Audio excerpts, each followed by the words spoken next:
কৰিছোঁ মোৰ মিনি ব্লগত চ' ফাৰ্ষ্টতে এগৰাকীকে দেখাই দিছোঁ এগৰাকী হৈছে আমাৰ ঘৰৰ আলহী হাই তাই জোলনা খেলোঁতে ব্যস্ত হৈ আছে আৰু চ' গাইজ তাইক মানে মই ইমান ক'লোঁ ফুৰিবলৈ যাওঁ ব'লে কিন্তু তাই নাযায় এতিয়া নগ'লেনো মই কি কৰিম ন এতিয়া মই ভাবিছোঁ যে ফুৰিলে ৰাস্তাটোকে দেখাম হ'লেও ফুৰিবলৈতো নাপাওঁ অকলে অকলে নাযাওঁ অঁ মহাৰাজটো ইয়াতে বহি আছে সেই চাওক আমাৰ এইটো মহাৰাজ ৰাস্তাৰ মহাৰাজ ঘৰে ঘৰে হ'লে ৰাতি ৰাতি পোহৰা দিয়ে চ' এনেকেই মিনি ব্লগটি আৰম্ভণিও কৰিলোঁ আৰু গাইজ লাষ্ট শেষ কৰাৰ আগতে কৈ দিছোঁ মোৰ মিনি ব্লগটি কেনেকুৱা হ'ল কমেণ্টত জনাব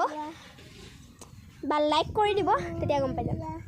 আৰু মোৰ ফাৰ্ষ্ট ব্লগ হয় এইকেইটা আৰু এটা মই মিনি ব্লগ আনি আছোঁ বহুত ফানি হয় আপোনালোকে যদিহে ভাল লাগিলে লাইক কৰি দিব লাইকটো দেই ভিডিঅ'টো চৰি আৰু আৰম্ভণি কৰিলোঁ তাৰ পৰা আৰু শেষ কৰিছোঁ তাৰ পৰা বাই বাই বাই কৈ দিয়া bye bye bye bye bye bye এনেকৈ কৈ দিয়া বাই বাই এনেকৈ কৈ দিয়া bye bye okay bye bye